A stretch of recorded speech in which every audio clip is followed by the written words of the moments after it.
Welcome to Friday with the Fuzz. Once again, we have Deputy Chief, I got it right this week, Bill Wolf. Good morning. Good morning. How are you? Thanks for coming in. Thank you. And we also have Mark Hornsby, right? Correct. Correct, yes. Well, we were joking off here about Bruce and Rogers, and then I got to the point where I had to introduce you, and I went, oh, darn. Yeah. So, Mark, you head up the financial crimes division of the Elgin Police, right? Correct. And this is near and dear to my heart, as probably it is to a lot of people. This is kind of like a silent assassin almost, right? I mean, it's all of a sudden you find out like weeks later sometimes, or days later, or months later that, oh my gosh, what's going on here? You know, welcome, please. Kind of tell us what you do and how you do it. I'm very curious. Yeah, exactly. Basically, it all starts from, the victims filing reports with us or even making phone calls. Is that your first line? Is that when you find out? I mean, yeah. Yeah, usually it's, I've already been victimized. Hacked. Yeah. Exactly. And there's many different ways people become victims. Some of the more common ones are dumpster diving, which is, people rummaging through your garbage, stealing your personal information and then using it. Hacking, into your email accounts, personal accounts, even the corporate accounts, such as like the big Target breach that was just had. Phishing, which is stuff through, you receive maybe emails or pop-ups, and they try to persuade you to provide personal information, so then they can turn around and use it. So there's a variety of different ways. How large is your department? As far as how many people handle financial crime? At this time, there's one. I'm guessing you. Yes. Primarily, but we do on occasion spread them out to some of the other detectives because the amount of the cases that come in. Now, when you're notified, as an example, I don't even know that I filed the police report yet or that I have to, but personal for me. Was looking at my online account last Friday, in fact, right after the show here, and started seeing some strange deductions from my debit account from my Harris Bank, and went through and looked, and I totaled up one day and it was $137.50, and my wife went back and looked even further because she had the opportunity to look through a computer and totaled it up to over $450 had come out of my checking account since late November, and it was all attached to an Xbox account that my son has, and we have our credit card on file. They hadn't hacked the credit card information, they had hacked the Xbox information, and were playing and making deductions through the account that way for some other kid gaming. I find out about this. Should I have called the police? I contacted Xbox and contacted the bank. Yeah, we recommend you, and even the companies that are involved, just their policies a lot of times will ask the victims to file a police report as part of the protocol. A lot of people, if it's like a credit card issue, they call their banks, they dispute it, they call the companies involved, dispute it, they're reimbursed. A lot of times they don't file a police report, so each case is unique. I guess the downside to that is there's been no repercussions for that individual, and they may just go ahead and do it again because no foul, no harm. Absolutely correct.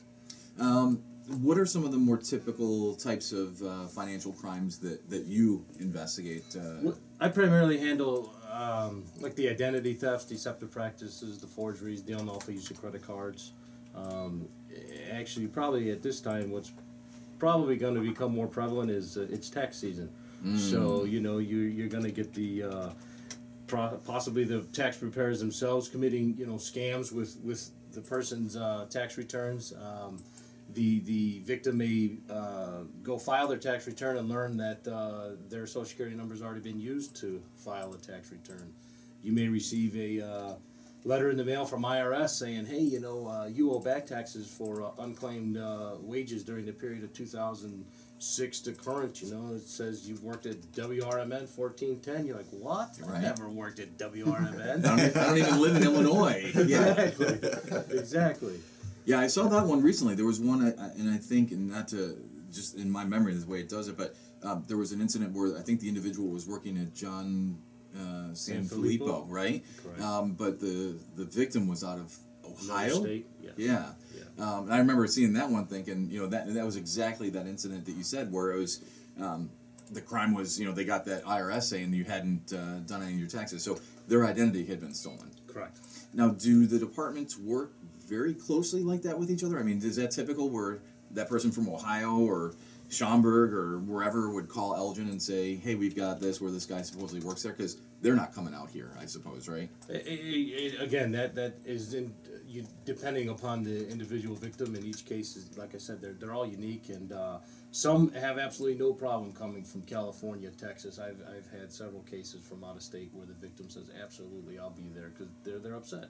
Interesting. This is their life. And I think that's one of the things with financial crimes that having done that one time myself, that makes it more difficult, is because you've got people that live in Elgin that get victimized from people that from all different parts of the country, or even across the world. We've had a number of scams that have come in from European countries and all over the place. And so it really makes things tough, because as a detective here in Elgin, there's not a whole lot you can do when the suspect is living someplace in Europe. So it makes it tough. But one thing that I do remember is that to this day I still have a lot of friends from other police departments that I met as a financial crimes detective, because you work so closely with all the other departments in the area. Because if you don't work together and share information and collaborate, you're going to have a hard time really catching these guys. What are some of the things that the general public, like just some general rules to help protect yourself? I mean, we've all heard about, shred, like you said, with the dumpster diving, shred your documents before throwing them away. What else? Yeah, definitely shred your personal information. Put your personal information in a secure place, at your home. A lot of people have, companies come out and do work at their homes, and they see this information laying around, and next thing you know, they're a victim. Don't carry your Social Security around in your wallet. You still see that to this day. It says it right on the card, not to carry it with you. Exactly. Maybe even limit the stuff you carry in your wallet, your purse. For example, if you have 3-4 credit cards, you're not going to use them all that day. Maybe limit it to 1 credit card that day. If you carry your checkbook around in your purse or wherever, you're not going to use it. Don't carry it. A lot of people will take the easy route. See a purse laying in a window or a car, burglary the vehicle. They break the window or the door is unlocked, they take that and away they go. So just protect your information however you can. And then as far as online, the internet is huge. Make sure you have, your network, if it's wireless, make sure it's secured. Make sure you have the proper firewalls, anti-spyware, antivirus. Make sure it's all up to date, It's amazing, because even to this day, you think that the word is out. Most people that they would have secure wireless access points, but if we've tested it before. Just driving through neighborhoods in Elgin, you'll find in every neighborhood there's numerous wide open. And that's just having a password associated with your network, exactly. right? Correct. Just lock it down. Yeah. Okay. Right. And you can even set it to where it's not your signal per se is not broadcast either. So if people come into the area, you got the free ones from Starbucks and all that. So you pull up available wireless networks, you'll see Starbucks come up. You go towards your house, and if you try to find the available wireless networks in the area, some are broadcast. If you don't broadcast yours will never be seen. So that's another step to try to prevent. Now, what's the danger in the ones that are broadcast that aren't secured with a password?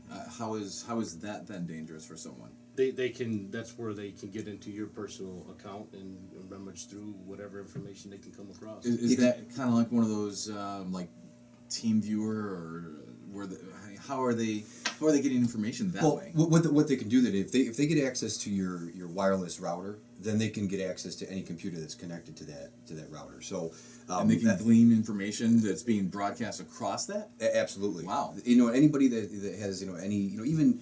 You don't even have to have a high level of technical ability to get on somebody's router and potentially get on their computers. And particularly some of the people that have open Wi-Fi routers sometimes don't have a lot of security on their computer, which makes it even easier for hackers to get into. I remember a couple years ago, I went to a computer training class, and we went. Everybody in this class.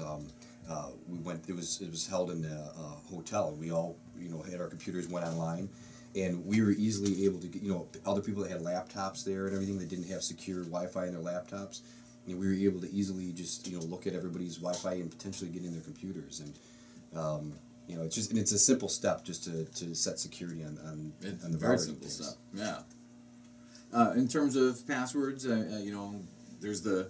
they talk about the easiest passwords to hack, and there's reports that come out, or little news stories and blurbs on Yahoo's main page or whatever else, and talks about I think it's 1, 2, 3, 4, 5, 6 is the most common, or all zeros or all ones. Yep. You have recommendations on setting passwords or how to do that? I mean, obviously, don't try to use common ones. I mean, if you can use a combination of, some are case sensitive depending on the password you Those set. drive me crazy. Yeah, so Yes.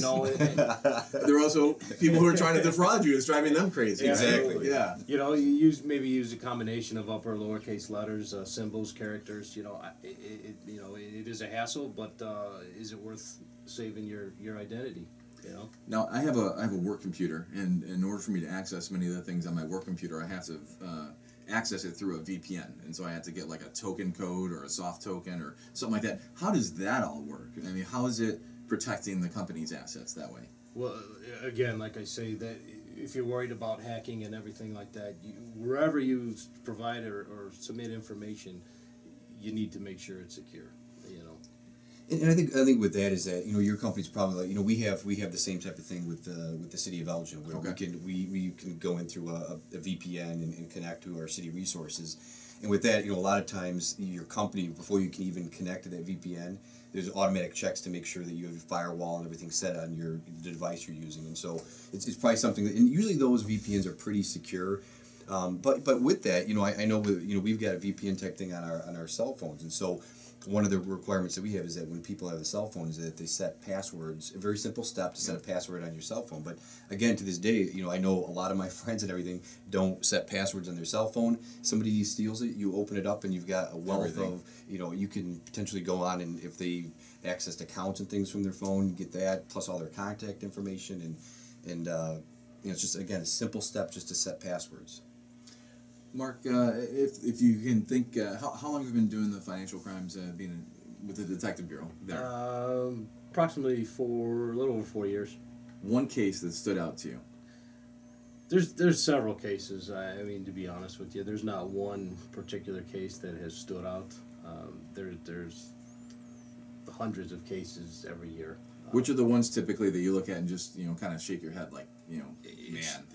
It's the same thing. It's the common sense ones, and they realize it after the fact that they shouldn't have done this, but yet they did. So hindsight, they're like, wow, what was I thinking? And it's frustrating because the information's out there. Hey, protect your identity. You see the commercials, you see advertisements from companies advertising their products. It's yet how do we reach these people to get them to understand that this is a big deal? And you still see it. They fail to protect themselves in the simplest ways. And I know one thing that came to mind that I remember was actually a story that Sherry Ashenbrunner, our senior outreach person, told that there was a senior that had gotten victimized, and she wanted that senior to come in and speak to the other seniors about their experience and what not to do and everything. So this person comes in there, talks about their experience, what not to do, don't let people in your house, and that same person, I think it was like a week later, had somebody come to their house and talked about something. I can't remember if it was a lottery scam or what it was, but gave the person money, and next thing you know is victimized out of several $1,000s again. And those are the things sometimes it's very frustrating because the word is out. This person obviously knows, and I think that it's kind of what Mark's talking about. That how many times can we tell people if it's too good to be true, it is. It's not true. It's right. It's somebody's you're not. People aren't seeking you out to give you lottery money. True. With the credit checks and stuff like that, where you can check your own credit score and do different things like that. Is that something that you recommend people do? Once a year, twice a year? The way I try to tell people is, regardless if you're a victim or not, you should check your credit report yearly. And a lot of people say, well, should I get a service? Should I subscribe to this? LifeLock, for example. Or LifeLock, like that, for example. Right? I'm not going to suggest any particular company, but if you do want to enroll in some of those type of companies, compare what they offer to one another. What are they going to do for me as opposed to what's this company? What's the price?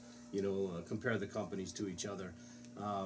Short of that, if you don't want to subscribe to those type of services, then I would definitely suggest checking your credit reports at annualcreditreport.com. Okay. And if you did that, It's a legitimate one because you see a lot of these Absolutely, that's a commercials these legitimate one, days yes. that they want me to subscribe for a yearly thing, and I have to give them my credit card to do this, and right away I'm thinking too at the same time, like, well, how would I want to do that? And, you want to limit that access as much as possible, right? correct. So annualcreditreport.com is the one you should go to.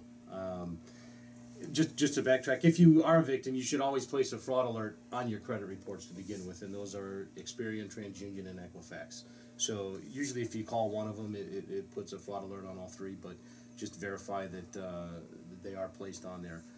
But checking your credit, yeah, definitely annualcreditreport.com. If you did it like every 4 months, first 4 months you pull the first one from Experian, another 4 months you pull it from TransUnion, another 4 months from Equifax. That'll carry you through the year to allow you to see if there's any activity on your credit report. And do each of those credit reporting agencies allow you one a year Correct. to do at no charge? Is that Yes, okay? absolutely. Now the score is different. That you probably have to pay for, but the report itself is free. And if you become a victim, I think you're entitled a free report as well. Okay. And the score, I mean, while it's kind of nice to know what your credit score is, that's really not really what you're doing that credit check for. It's to see what else may have been Any accounts done. or anything, Yeah. any balances owed, debts that show up, any addresses, any inquiries, stuff like that. So with that report, it will show, like, you opened up a credit card on such and such a date with such and such a thing, and you're in collections for that, or Yeah, it may have Is a that- collection notice Okay. or a company that says you have a debt of whatever, $500. you purchased a vehicle through a loan from Lexus, Yeah. as an example, but you never bought one. Correct. So those things will show up on there. Yeah, the companies themselves, it may not say you purchased a vehicle, but Lexus may show up or something to that effect. Interesting. You'll have different accounts that you're not familiar with. With those, then, if you see that, then what's the next step after that? Again, you can file a police report, contact the companies or banks or whatever it is that may be involved, and start the dispute process. You can. A lot of people we encourage to also file like identity theft reports, etc., at federaltradecommission.com, where information is shared between a lot of law enforcement agencies, etc., and place the fraud alerts on your credit report. Will you see on those credit reports too? One of the things we talked about was the identity theft. How will you know if you've been a victim of identity theft by looking at that report? I mean, will the layperson know? I mean, would you look at it and say, "Oh, wow," and it just stands out to you? I think the average person would see that there's this account. Maybe it's related to a finance company or it's a collections, and you're like, I have no idea what that is. They make a simple call. They're told what it is, and then they take it from there. They see inquiries. Well, I haven't had my credit run this year. I haven't even applied for anything. But why are these inquiries showing up? You'll see an address of an address where you've never lived or something like that show up on the credit reports as well, and you're like, I have no idea where this address is, what this is all about. So there will be definite, obvious signs that people should see. And it's pretty straight up. And you're going to look at it and go, "Wow, Yeah, yeah, I don't understand. that doesn't what make any this is. sense." Yes, Interesting. correct. Yeah. Obviously, you've never looked at mine. Right. One thing I just, in talking about these, all these different cases and ways that people, can see them and everything, I know it probably sounds a little scary and in some ways I think we're purposely like to try to put it out there and make it sound scary, Right. so people take the precautions. But the truth is that if you're a person that, protects your accounts and you're good with setting passwords and taking all those steps, chances are you're not going to get victimized. People that do, get victimized, we've got, people like Mark here and that are very helpful and help people through these. A big part of what Mark does is help people navigate through the process after they're victimized, working with their credit card companies, working with the credit agencies in terms of getting their credit checks, their credit straight, and we've got a lot of resources on our website to help people. And then, somebody out there that's a senior that, gets involved in these. We have, Sherry Aschenbrenner that helps a lot of people through navigating that through. If people want help, getting their credit check or knowing how to do that, Sherry and other people in the police department can help with those things. Mark, what kind of resources then do you offer, or what are there classes that you bring to the community for Elgin? Are there Do you have a list of numbers? How does somebody get a hold of you if they have more questions? If they went to our website in general, there's a link to me personally, email wise. They can always call the department and ask to speak to myself. Sometimes I will attend meetings with like Sherry Ashenbrenner, where she speaks a lot to the seniors, and we'll go to the banks. Anytime we have an issue, or incident, we talk to that business directly anyhow. We try to provide them information on how to maybe limit these crimes from occurring in the future. So it's scary. I mean, it's so prevalent these days, and I think it's the faceless crime. It's the victim. It's not victimless. It's a faceless crime, right? I mean, you're never face to face with someone, yet you're getting their money. And I think to me, it's someone could rob me. Here's my wallet, take it, and they walk away. Versus, like my incident, where going back to November, right. I'm missing this much money, and Exactly. and I feel fortunate that it's only $450. I mean, I'm not gonna lie. I mean, Right. it could be $4,500. Absolutely. And, yeah. But with that, if you weren't diligent about checking your accounts and things like that, who knows what that amount could have been. But because of the fact that you checked your account, you saw that, you were able to address it right away. You limited the damage, and that's what we're really asking people to do, is just be cognizant, and take those simple steps to reduce the chance of being victimized like this. I think that was one of the things that for me was they were very slow and deliberate. I think and I think this is pretty traditional. A little $10 charge here in November, Right. and then a $20-something charge in December, and then January. There was a couple little charges, and then it really hit right after February 1st, where they kind of felt comfortable at that point. Sure. I guess tapping my account. Yeah, and that's very common. I know Marcus sees that all the time. Yeah. Very they fly under the radar. These companies try to put a few dollar charge here and there. They do it to thousands of people. Bam, their bank account's loaded. So, stay on top of your finances. Gentlemen, thank you very much for coming in. Thank you. 847-289-2700 is Elgin Police. Yep. cityofelgin.org if you need to reach Mark. And Bill, you had something? Yeah, just wanted to this one of the staples of our police department is obviously really having a close relationship with the community and interacting with the community. And one thing that we constantly do throughout the years is what we call our walk and talks, where we get out in neighborhoods and go door to door and meet people and see what the issues are. We generally try to have the majority of those in the spring and summer and fall, but we're actually going to get out there this weekend on Freezing on rain Saturday. Saturday. Yep. Enjoy. Yeah, so it's going to be a good time. But we're going to be out there. Yep. We're going to be going to the Mulberry core area on Meyer Street. And behind the Elgin Mall, in that Which area neighborhood right is there. that right now?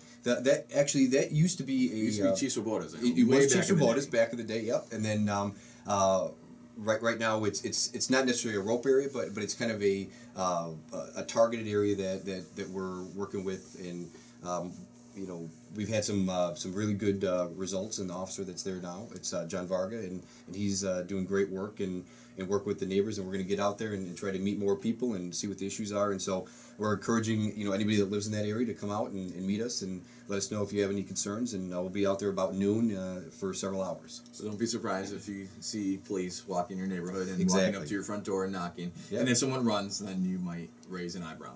Right. Don't forget to say Happy Valentine's Day to Yes. everybody out Happy there. Valentine's Day from Mark. Thank you very much. Guys, have a great weekend. Stay safe, stay warm. Thank you. Thanks for Take coming care. in. Thank you. AM 1410,